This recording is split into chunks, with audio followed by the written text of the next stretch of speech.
um, Louisiana. I was born in Memphis, Tennessee. I had a long haul Okay, it's playing now. It's about from 30 where I seconds, and then came we'll from start.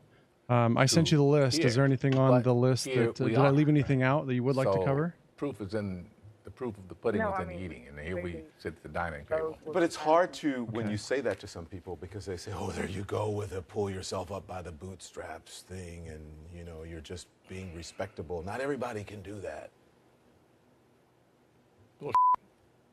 Everybody can. Everybody doesn't. Courage is the key to life itself. There are a lot of people who are born in situations where they say, well, I'll never get out of this. So. Hell yeah! Hell yeah! Hey, good morning, everyone. Welcome to the Oh Hell Yeah Show. I'm really very excited for my guest today. The theme is going to be Black history myths, but I'd say the sub-tier would be from poverty to prosperity and professorship, from suicide attempts to redemption. The first time I came across this guest, it was in a film of Dinesh D'Souza, who I've actually interviewed on the show. If you'd like to see that, I'll link to it below. But I was very impressed, and I had a lot of questions when I first saw it. When I looked her up on Wikipedia, I found out she's the author of about 8 books, author, editor, / contributor, and she's also been cited by the Supreme Court of the United States of America. And I feel like if that had been me, it would be for nefarious reasons that I wouldn't be proud to tell my mother about. But with my guest, Dr. Carol Swain, it's very much the opposite. Dr. Swain, it's great to have you. Thank you for coming on. Hey, it's my pleasure. Good morning.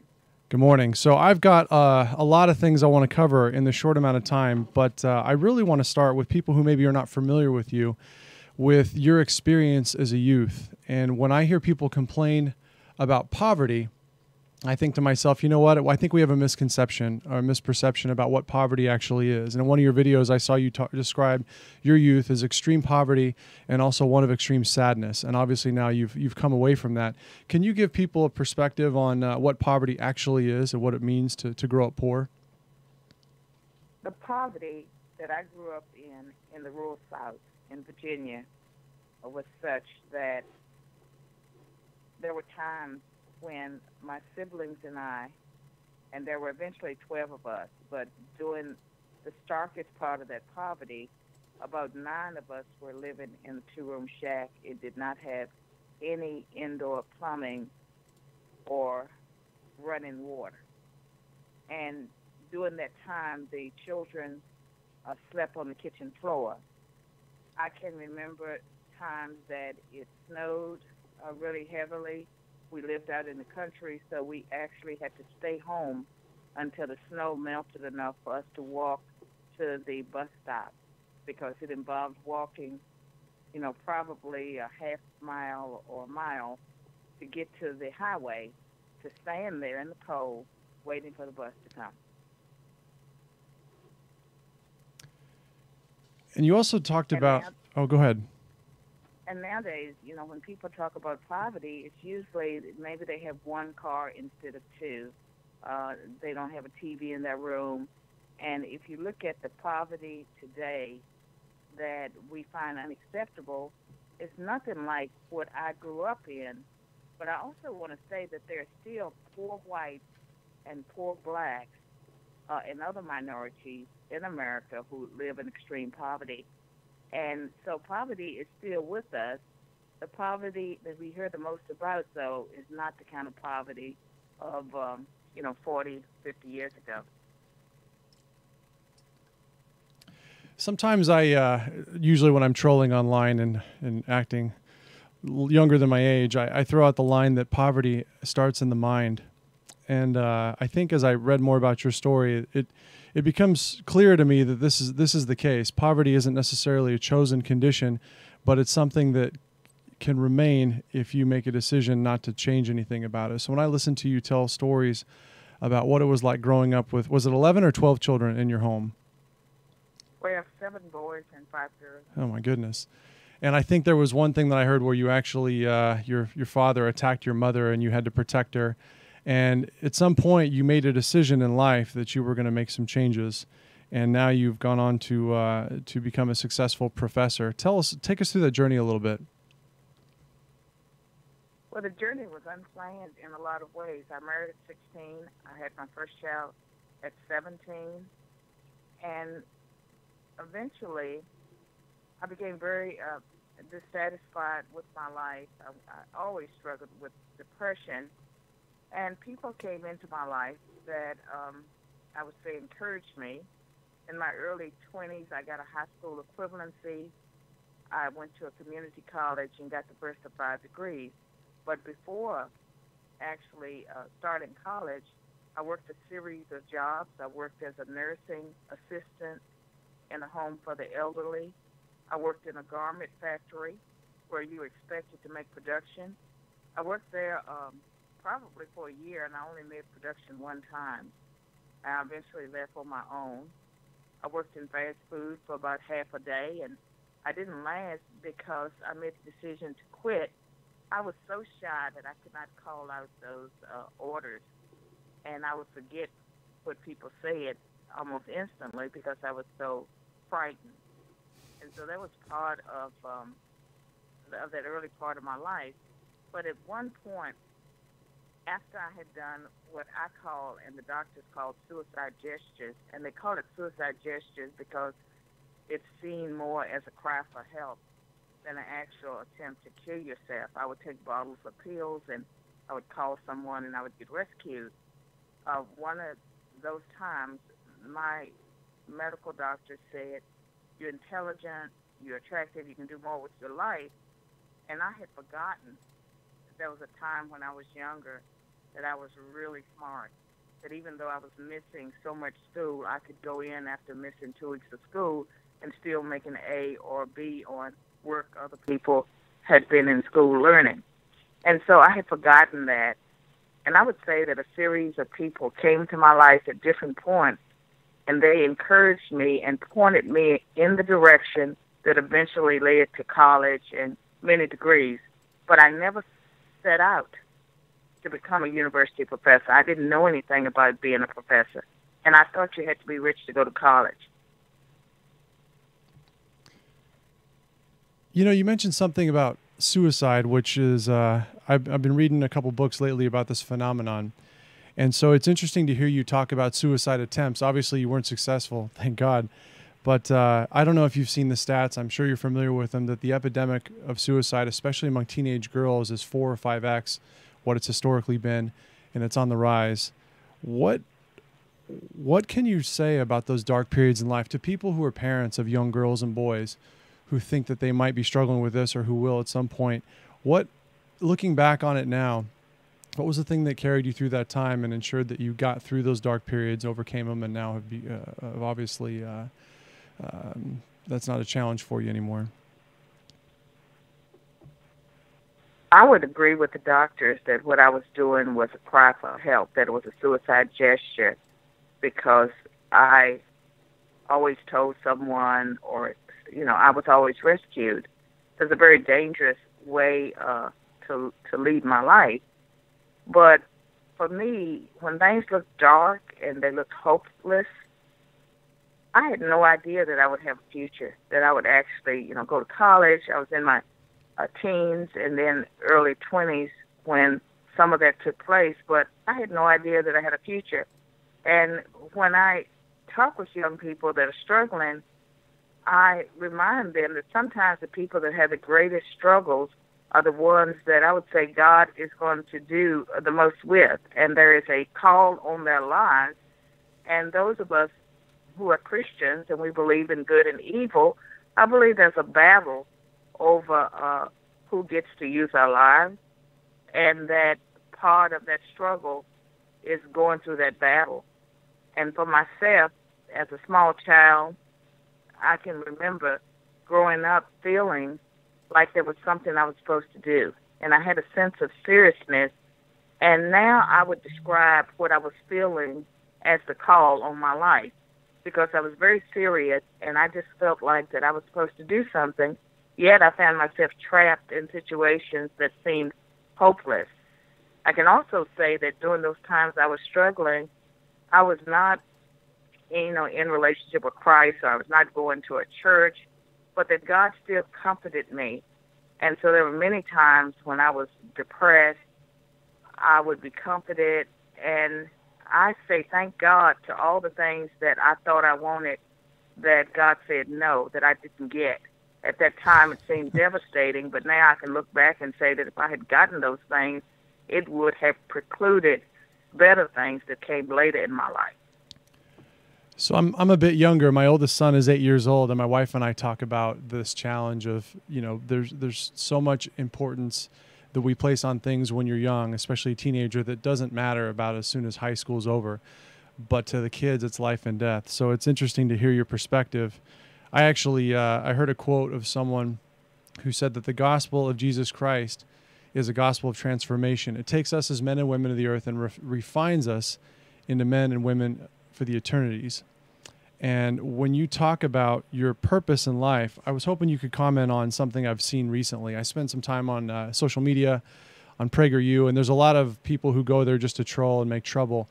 But one of the themes I'm seeing, if you're familiar with red pilling, right? Candace Owens is red pill black. People who, Brandon Starkey comes over from the left and he's been red pilled.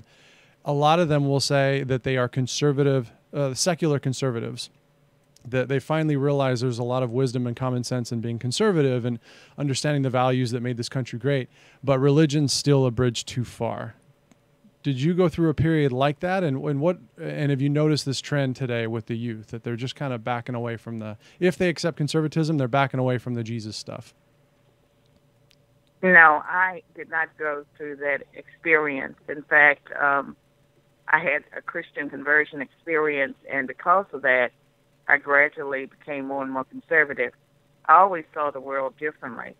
And these young people that are, supporters of Candace Owens, I'm not exactly sure, what that's all about, in the sense that if you look at the Republican platform and conservatism, it's very clear about the sanctity of human life, the importance of the family, and individual liberty, and a lot of things that I associate with Judeo-Christian values and principles. And so there is maybe a secular religion where people can subscribe to those things and not have a relationship with Christ.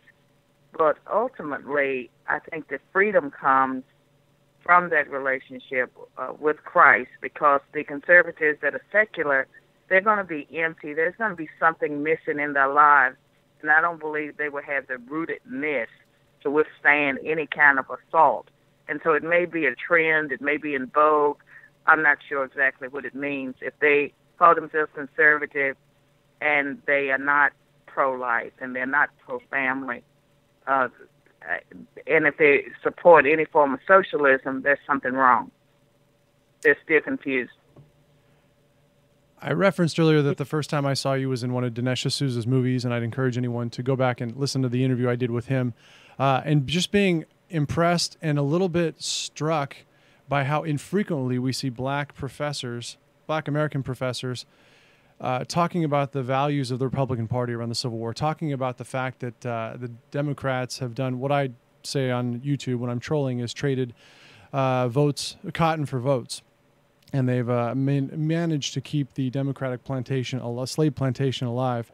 So in the YouTube stream, which you can't see yet, I've marked you as a controversial, in air quotes, professor, author, and free thinker. When I did a basic Google search, you come up as controversial quite a bit. So let's talk about some of the controversial things about you, being that you're an imposing figure and people should be afraid of you. Go ahead. I would say that there's nothing truly controversial about me. That's a label that was applied to me by the Tennessean, a newspaper in Nashville, and it just got picked up. And so it was a way to, denigrate me and diminish my influence. I think that I'm a free thinker. I don't do political correctness. And if that makes me controversial, then, so be it. But I see that as a label that was applied to me as a way to diminish my influence in the world. Now, I didn't know that you had run for mayor in Tennessee. Was that when the Tennessean wrote that about you, or did you earn that moniker prior to? No, that got started at Vanderbilt, the university where I taught for about 19 years, and it was probably applied. It was applied even before 2015, when I wrote an article criticizing Islam right after the Charlie Hebdo attack, and that article resulted in a protest, months of harassment, but I believe the label came even before that. I've always, fought for the things I believed in. Before the controversy over the opinion piece, I had been the Christian professor out front fighting for Christian organizations to stay on campus and have the right to select their own leaders that shared their values. And that was something that student groups at Vanderbilt University were stripped of starting in 2011. And so between 2011 and 2013, I, along with the band of students who eventually graduated, were fighting and getting national attention and trying to get the university to restore the rights of the conservative Christian groups, the ones that were more orthodox. On that note, I had read that you, so I'm sad to admit, and I will rectify this, that I haven't read any of your books, but I learned that the book you published in 2002, The New White Nationalism in America, it was actually very much a prediction of what we're seeing happen over the last few years. Can you elaborate on that and what people thought of your book at the time that it was released? Well, I can say that, even with my first book, it was viewed as prescient. That was published in 1993 that won the national prizes because it looked at representation in Congress, and it talked about the trade-off between descriptive and substantive representation and what would happen if the Republicans took over the Congress. And my book was published in 1993. It discussed what would happen, and that had not happened in 40 years. 1994, Republicans took over the Congress. And so the House of Representatives, that got lots of attention. And then there were some other things that I have been right on seeing things that other people missed. But in 2002, that was when the New White Nationalism in America, Its Challenge to Integration, was published. The early 2000s, late 1990s, I became concerned about hate crimes that were taking place in America. And it wasn't these fake hate crimes that we see today that are so prevalent. These were crimes where people went out and shot other people of different races out of hatred. They would just take a gun and just shoot a group of people. And there were several incidents like that of just pure hate. And so I commissioned interviews of the leaders of these organizations, not just the hate organizations. I picked 10 leaders that I thought represented different aspects of white people. And my book concluded that there was a new kind of white nationalism. It was not white supremacy. It was not the KKK. It was not neo-Nazis. In fact, it was not advocating violence. That there were new white leaders that were making the case for white identity, white consciousness, and white interest. And my book warned that unless we address some of the legitimate grievances that people had at the time, that this new movement would make inroads into the mainstream white population. And I don't think anyone today would deny that white people feel beleaguered. They have the highest mortality rate and very high suicide rate, and they see themselves, distinctively as white, but having an interest that's not being represented. When I published the book, I was accused of being sensationalist. People argued that race relations were improving, they were not declining, because part of my argument in the book was that there was a slippery slope, that once as the white consciousness and white interest started to rise, that a certain percentage of the people would fall into the other categories, and that we were headed towards a racial clash in America because there are concerns that white people have that are not being addressed.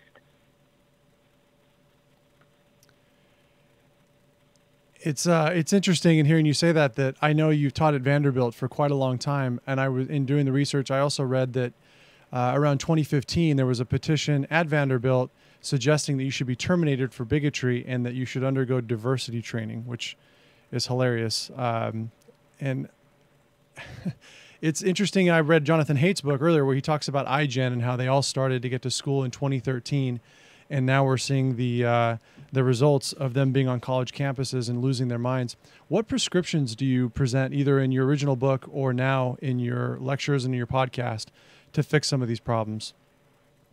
Well, my concern is that young people are no longer being educated.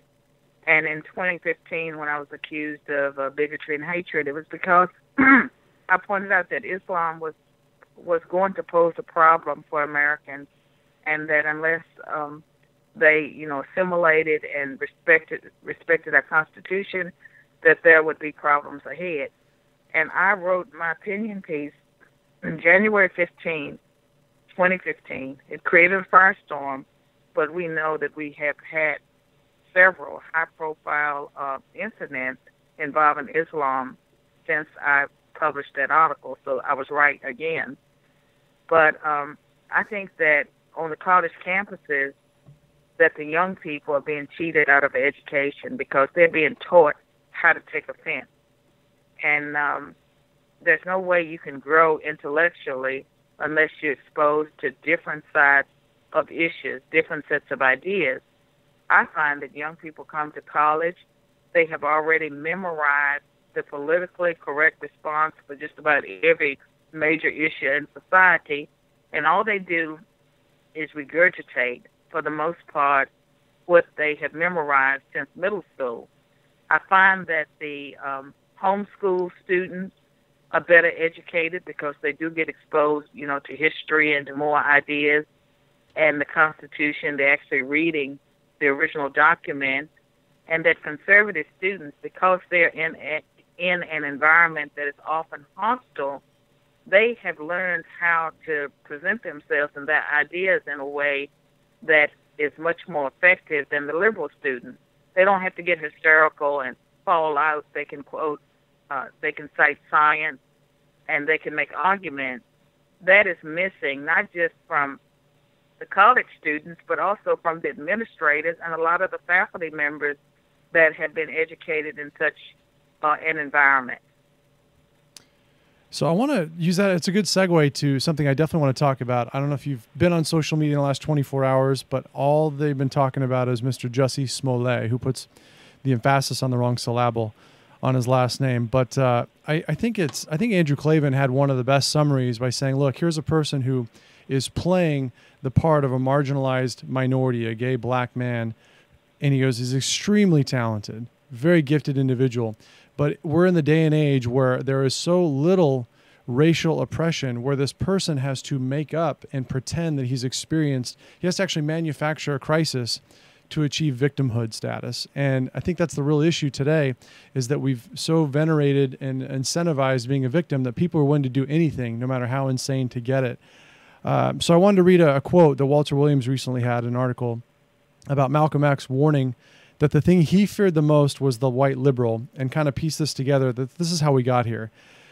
Malcolm X said, the worst enemy that the Negro has, let me switch screens here. The worst enemy the Negro has is the white man that runs around here drooling at the mouth, professing to love Negroes and calling himself a liberal. And it's following these white liberals that has perpetuated problems that Negroes have. If the Negro wasn't taken, tricked, or deceived by the white liberal, then they would get together and solve our own problems. I only cite these things to show you that in America, the history of the white liberal has been nothing but a series of trickery designed to make Negroes think that the white man was going to solve our problems. Our problems will never be solved by the white liberal. Is it sad that today still the media is tailor-made to just suck these stories up without asking any questions whatsoever? And that Jussie Smollett's are run through the media as opposed to the people, the real heroes of Black History Month, like the ones Walter Williams portrayed in his series, or people like you, people who have proven that anything is possible in America? Well, when you look at the white liberal, we're really talking about socialism and Marxism. And the Marxism goes back to, 1919 when the NAACP was founded with the help of socialists. And so the socialism has been destructive to the black community, and they help perpetuate the victim mentality. And I think that for the young people, it's much more dangerous than for the older people, because the older people pretty much, believed in America. They were largely Christian. They had Judeo-Christian values and principles, and most of all, they had common sense. A lot of the younger people, they have not had to really struggle, and I'm talking about young minorities, and so they lap up all the rhetoric about victimhood and about who the enemy is, and it cripples them, and it makes them, in some cases, incapable of thinking through an issue. They're not being taught to think. They're being taught to parrot a response. Do you believe, as someone who's had your fair share of time in the media, what do you predict, since you've been so prescient on the other issues with your book, what do you predict will ultimately happen to the media over the next 5 to 10 years? What we're seeing now is very interesting to me, but as someone who's a little closer to it, are they finally going to pay the ultimate price for the fact that they just can't help themselves? They fall over themselves to kind of personify the issue that Malcolm X talked about. In fact, I'll give you an example. Just yesterday, Laura Logan basically came out for the gal who was sexually assaulted in the Middle East when she was working for CBS. She came out and said something to the effect of, this is career suicide, but the liberal media is a joke. Well, I think that the media has lost tremendous credibility. At one time, people wanted to be journalists because they wanted to break stories and expose lies and corruption. And nowadays, I think that people that go into media realize that it's almost like a form of entertainment. It's scripted heavily. And I've been interviewed by journalists, and I answer their questions, and they're truly interested in the answers, but I have been told that they can't publish a particular thing because their editors already told them what the narrative is going to be. And in the case of white nationalism, I've been interviewed numerous times by people because of my book on white nationalism. What they want is for me to say that Donald Trump is a white nationalist and all of his supporters, they don't fit my definition of a white nationalist. And so if I explain to them that the media uses a broad brush to paint, all white people that are conservative, that support Trump as a white nationalist, when the label may not apply or doesn't apply, they're not interested in that story. And if they are, they can't publish it. Yeah, I interviewed a gentleman named Luke Rosiak last week from the Daily Caller. Excellent interview about the Alwan brothers and the Debbie Wasserman Schultz laptop scandal. And he said during his investigation that he got calls from the New York Times and the Washington Post and from individual reporters who said, hey, you're doing really good work here. Keep it up. We'd love to cover this story, but we're totally maxed out on Russia collusion, so we can't touch it. And I thought, I wonder what it's like working in an industry where you know that there's better work you can do, but the higher-ups, I guess a lot of people go to work feeling this way, that they're totally powerless to do things that they feel like would be the right thing to do. I want to ask you a little bit about the fallout, if there was any, since you're talking about the media and the problems. When you came out in the video and on the national stage talking about the problems in Black America that have been basically flamed or fanned the flames of by the Democrat Party, the title of this video is Black History Myths. And so I just want to get your opinion on the Black History Month, the attitudes we have towards kind of walking on what Gavin McInnes called black eggshells in America. And now Morgan Freeman in an old CBS clip, I think it was I forget the name of the guy he was talking to, said, I don't want a Black History Month. Is there a Jewish History Month? Is there a White History Month? We don't need it. And the best thing we can do is to stop talking about it. Walter Williams actually said that racism in America almost died a well-deserved death, but we have too many race hucksters making sure that it never goes away. What are your thoughts on it? I agree that there's an industry that benefits from racism, and it's not just individual black people in every community that are in, quote, leadership positions, but there are people that they don't want to solve the race problem by encouraging black people to just be Americans. And when it comes to black history, I didn't think we needed a Black History Museum because black history is a part of American history. And I think the Smithsonian museums, until we had the Black History Museum, they did a great job of integrating black history into American history, and that's where it belongs. I find that today, in some of the films that have come out in recent years, that there is an ongoing effort to sort of fan the flames of racism and anger to keep young black people worked up. I believe that success in America depends on your attitude, and my life and the lives of many other people go to show that where you start in life doesn't determine where you end, and that our attitudes, I believe, are far more important than our race or our gender or social class or even education. It's the attitudes in which you believe. And if I had been around the black elite and the liberals when I was growing up in the country, I might not ever have gotten out of the poverty that was around me, because I would have believed that because I was black and I was poor and a woman, that the world was stacked against me and that it didn't matter what I did. I've been impressed as I've watched videos and I've checked out your new podcast. It's called Be the People. I know it used to be a syndicated television show that you do, so I'd encourage people listening to go and subscribe to that. Is it on iTunes and Google Play, Dr. Swain? Yes, the podcast is, and it's on a network called America Out Loud, and it's on my website, bethepeoplenews.com. And recently it started airing in the D.C. media market on WFAX. Oh, outstanding. They picked it up? That's great news. Yes. It airs on Saturdays at 12:30 p.m. Eastern Time, right after Jay Sekulow. I always tell my listeners and friends, if you have time to kill in the car, on the sofa, put down Scramble and Scrabble and turn on a podcast. Let someone wiser, more experienced, and more knowledgeable into your life, and let them tickle your ears with some of that wisdom. So certainly one I'd recommend. As I've listened to you over the last few years since I first saw you in Dinesh's movie, I have to say that one of the things I've been most impressed by is your spirit and your inspiring story and your unabashed, unreserved advocacy for the Christian gospel. So I wanted to talk a little bit about that missing void in people's lives. And I know that when I bring it up, sometimes you get the eye rolls and you get people who just don't have any patience or time for it. But something interesting happened last weekend. We were in our gospel doctrine class, and we were discussing John 2-4, and stories that anyone who's been to church has probably heard numerous times. But it's fascinating how much more you can extract every time you're really focused on having a spiritual experience where you get what the Greek philosophers called that flash of understanding.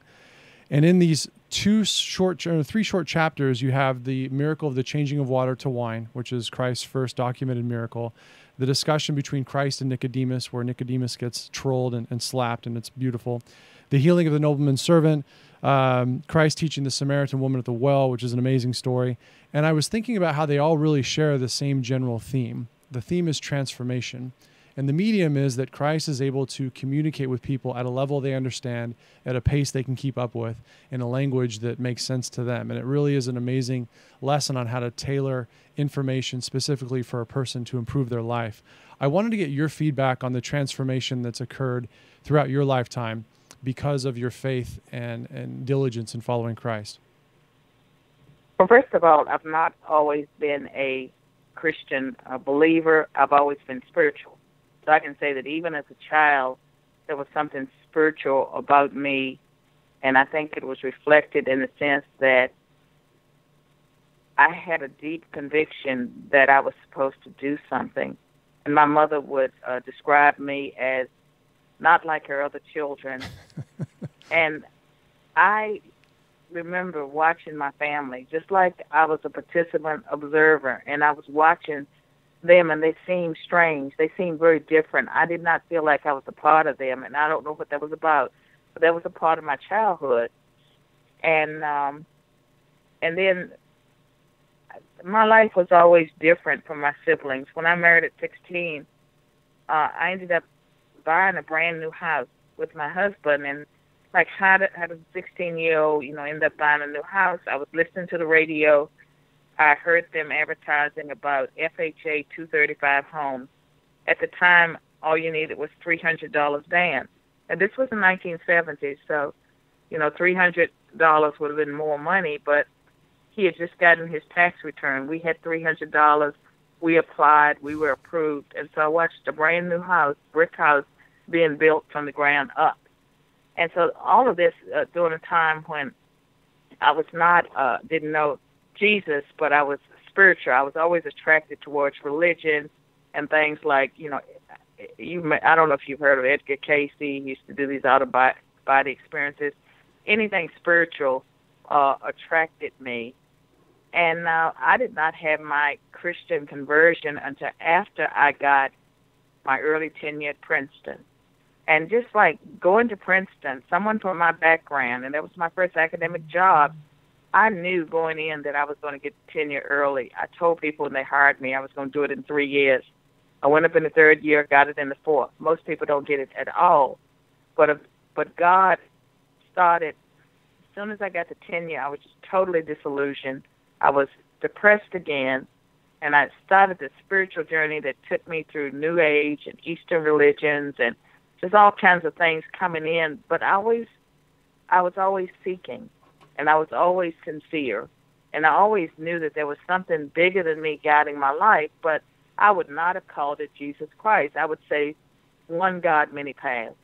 I would always be more agnostic than a believer, but I was never an atheist because I knew there was a spiritual world. Well, late 1990s, circumstances happened where I had an experience that I would describe as Paul's encounter on the road of Damascus. It was in a medical hospital.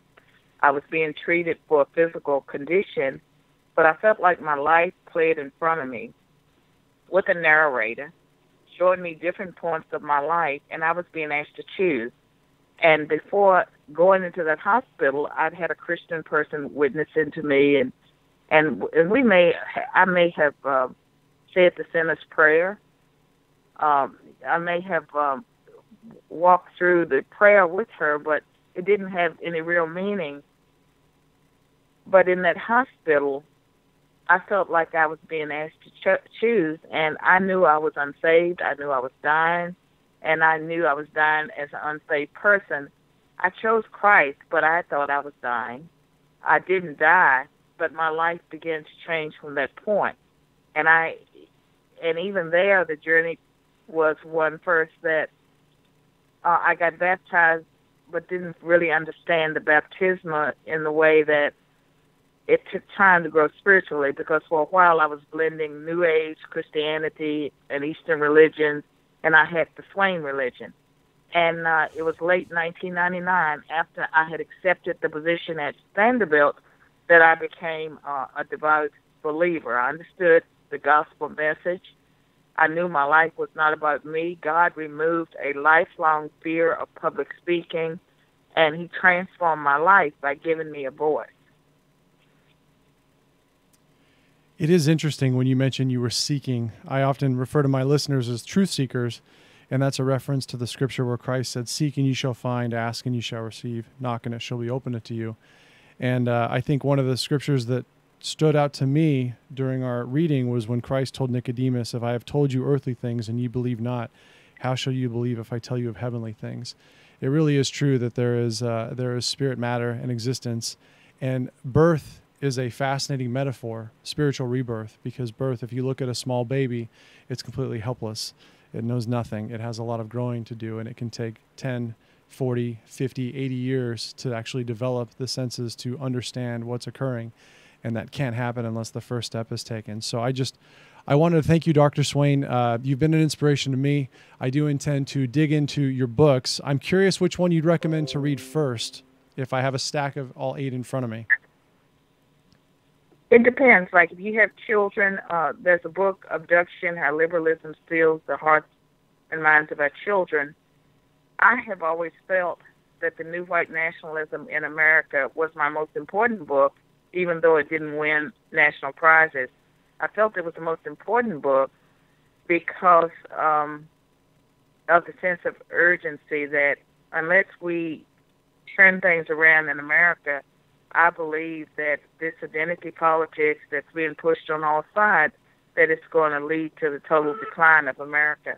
And so, you know, it depends. Either the New White Nationalism or the information in Abduction you yourself may know, but one of those would be the two. I appreciate your time. I encourage everyone listening to go and follow Dr. Swain on social media, subscribe to her Be the People podcast. And I don't know if you're working on new books. I know you've retired from Princeton, or I'm sorry, from Vanderbilt, but I'm really excited to see what comes next. So thank you so much for your time. Thank you. Bye.